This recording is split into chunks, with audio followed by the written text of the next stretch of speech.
Quatrième dimanche du temps de l'Avent, lecture du Saint-Évangile de notre Seigneur Jésus-Christ selon saint Matthieu, chapitre 1er, versets 18 à 24.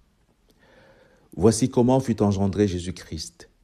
Marie, sa mère, avait été accordée en mariage à Joseph. Avant qu'ils aient habité ensemble, elle fut enceinte par l'action de l'Esprit Saint.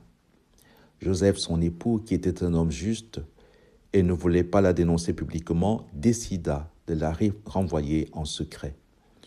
Comme il avait formé ce projet, voici que l'ange du Seigneur lui apparut en songe et lui dit « Joseph, fils de David, ne crains pas de prendre chez toi Marie ton épouse, puisque l'enfant qui est engendré en elle vient de l'Esprit Saint. Elle enfantera un fils, et tu lui donneras le nom de Jésus, c'est-à-dire le Seigneur sauve, car c'est lui qui sauvera son peuple de ses péchés. Tout cela est arrivé pour que soit accomplie la parole du Seigneur prononcée par le prophète. Voici que la Vierge concevra et elle enfantera un fils. On lui donnera le nom d'Emmanuel, qui se traduit Dieu avec nous.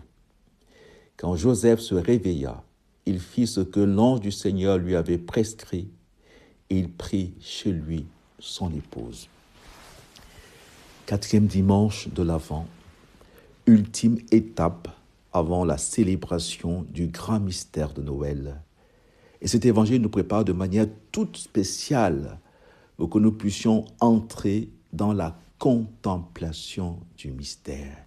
Avec cet évangile, nous ne pouvons plus nous contenter de la célébration liturgique, qui est très belle, ô combien magnifique, mais l'évangile nous prépare à entrer dans l'intelligibilité, dans l'intelligence, dans la contemplation du mystère, et qui nous est présenté ici avec deux verbes qui traversent toute la Bible. Concevoir et enfanter. On l'a entendu dans la première lecture. Voici que la Vierge, voici que la jeune fille va concevoir et enfanter un fils. Dans cet évangile, cela nous est repris. Voici que la Vierge concevra et elle enfantera un fils. On lui donnera le nom d'Emmanuel qui se traduit Dieu avec nous. Est-ce que vous savez que nous sommes tous concernés par, c'est là le grand mystère, par ces jeunes filles. Ces jeunes filles. Et si jamais c'était tout simplement l'intelligence humaine, toute intelligence humaine, quand elle connaît la vérité sans mensonge, sans erreur, elle est cette jeune fille, cette vierge. Elle est comme ce reflet de la vérité qui vient de Dieu. C'est très beau, la foi. Comme disait le père de Grande Maison, on accepte la foi ou on la rejette d'abord pour des raisons philosophiques. Cet évangile et la fête de Noël nous rappellent quelque chose de tellement important qui a été révélé par Dieu lui-même, que la philosophie avait déjà contemplé d'avance. L'intelligence humaine, cette parcelle du divin, pour parler comme les néoplatoniciens, ce qu'il y a de plus humain en nous. L'intelligence est faite pour connaître la vérité, pour contempler la vérité. Il n'est d'ailleurs pas étonnant que Jésus lui-même se présente en disant « Je suis le chemin, la vérité, la vie ». C'est dommage qu'on ait fait de Dieu une valeur. Et par définition, la valeur est relative. Et malheureusement, nous sommes tous contaminés par une approche du réel qui est phénoménologique. On se contente de décrire ce qui se passe. Et les choses ont chacune une importance qui n'a rien à voir avec l'ensemble. Chaque chose est prise pour elle-même, indépendamment des autres. Donc on part de phénomène en phénomène, vous voyez. On n'a plus cette lecture sapientielle à partir du haut, tout regarder à partir d'une seule lumière, comme on dit de Saint Benoît. Tout regarder, dira Thomas d'Aquin, sub ratione Dei, du point de vue de Dieu, alpha et oméga. Tout connaître dans la lumière de la source, dira Saint Jean, au commencement, au commencement. Cet évangile nous prépare donc au mystère de Noël, le mystère qui nous révèle le projet de Dieu, qui nous ramène au commencement. Faisons l'homme à notre image, selon notre ressemblance. Et ce projet initial de Dieu, ce bon plaisir du Père sur nous, c'est le nom que lui donne Saint Paul, l'Eudokia, le bon plaisir de Dieu. Il nous a choisis dans le Christ avant que le monde fût créé, pour que nous soyons pour lui saints et immaculés, la jeune fille qui enfante, la Vierge qui engendre, l'humain qui enfante le divin. N'oubliez pas que c'est le dessein premier et ultime de Dieu, il n'y en a pas d'autre. Concevoir et enfanter, ça traverse toute la Bible. Revenons à l'Évangile. Voici comment fut engendré Jésus-Christ. C'est très beau. Le mystère de Noël, c'est le mystère de ceux qui vont engendrer. Nous sommes tous appelés. Parce que la jeune fille, la Vierge, qui conçoit et enfante, nous renvoie directement à l'intelligence. C'est le paradigme de la vie de l'intelligence. Aristote dira de l'intelligence quand elle connaît tout réel comme vrai. Elle est comme la lumière. Elle est comme la lumière, comme la première parole que la Bible attribue à Dieu, que la lumière soit. Saint Augustin nous rappelle que ce mystère nous concerne tous parce que, parlant de Marie, il dit « Primo concepit in corde quam in carne ». Elle a d'abord conçu dans son cœur, dans son intelligence. Et ce qu'elle a conçu dans son intelligence, dans son cœur, a pris chair en elle. Et nous sommes tous appelés à vivre ce mystère de la même manière. Cet évangile nous rappelle que nous sommes tous pères et mères de Dieu. Car la paternité et la maternité divine sont essentiellement contemplatives. Car Dieu est esprit. Jean nous le rappelle. Au commencement était le Verbe, fruit de la contemplation. Et le Verbe était auprès de Dieu. Et le Verbe était Dieu. Voici comment fut engendré Jésus-Christ. C'est le mystère de Noël. Il y a une annonciation, c'est très beau, il y a deux annonciations. Une qui est faite à chacun de nous. Nous sommes tous cette Vierge qui conçoit et enfante.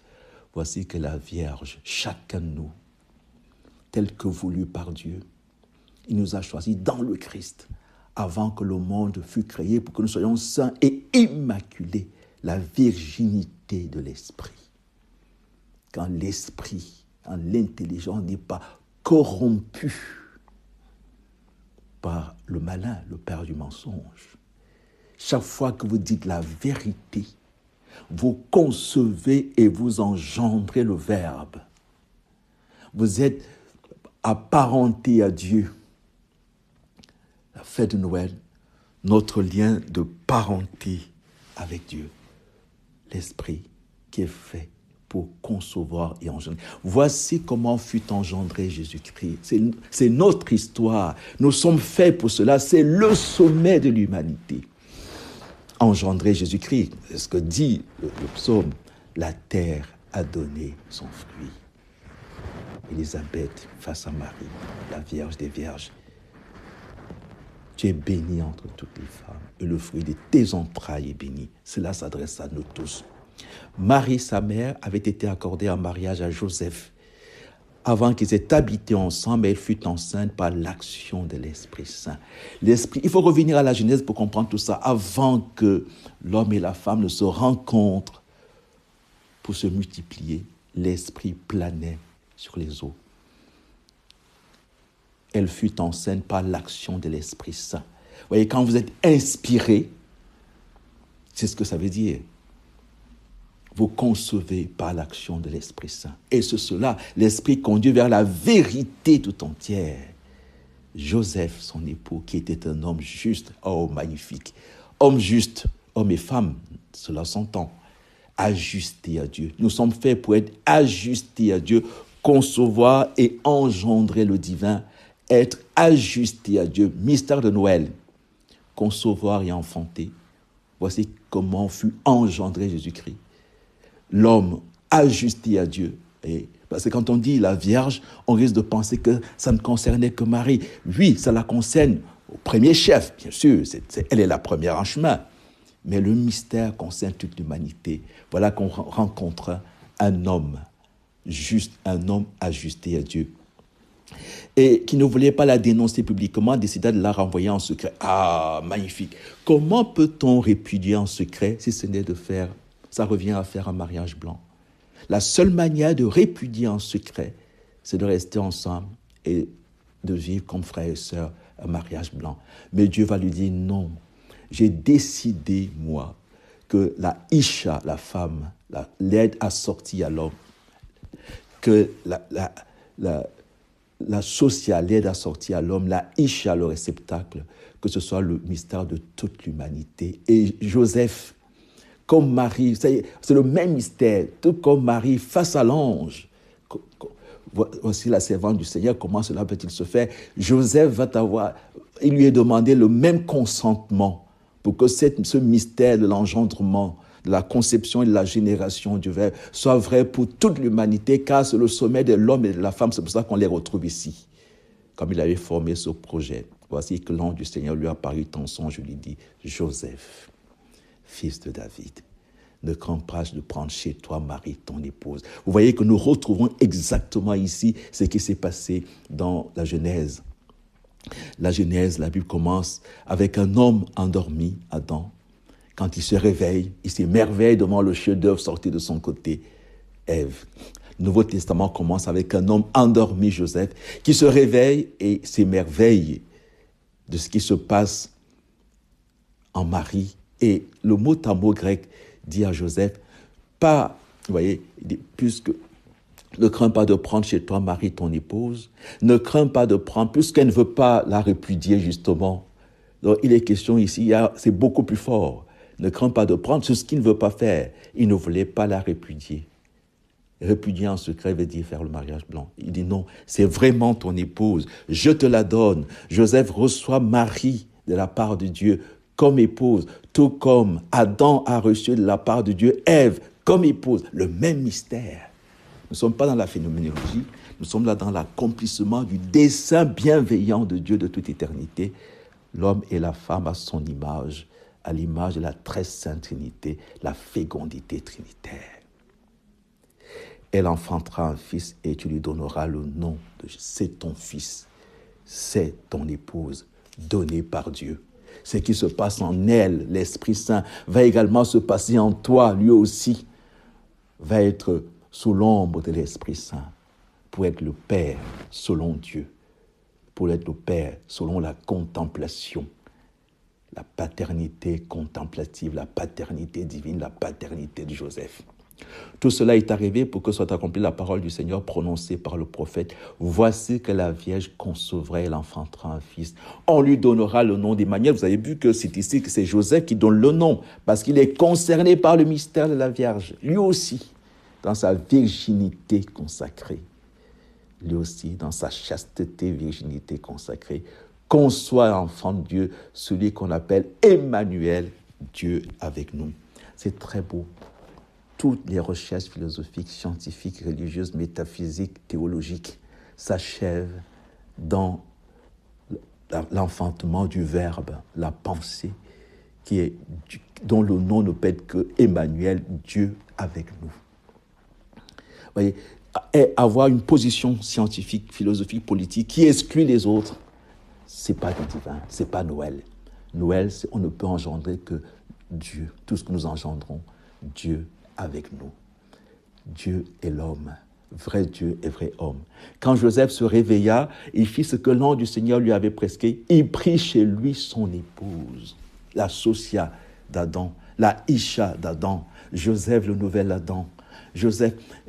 Quand Joseph se réveilla comme le nouvel Adam, il va ressusciter et va prendre pour épouse au jardin de la résurrection Marie-Madeleine. C'est le même mystère. Joseph-Marie, Marie-Madeleine et Jésus au jardin, du point de vue contemplatif, s'entend. Il prit chez lui son épouse. Là, on voit, vous voyez, c'est le mystère de la co-rédemption. C'est l'un des fondements, hein. C'est un mystère difficile à comprendre, mais très très beau, qui vient du fait qu'il prit chez lui son épouse. Parce que la co-rédemption, c'est le mystère des épousailles. L'époux et l'épouse sont unis pour accomplir le même mystère. Allez et multipliez-vous. Et cette multiplication, c'est concevoir et enfanter le divin. Soyons prêts que Marie nous aide, elle qui est la première en chemin, elle qui est bienheureuse parce qu'elle a cru, elle a la foi contemplative, concevoir et enfanter le divin et se laisser épouser. Et ce que nous enfantons ne peut être que l'Emmanuel, Dieu avec nous.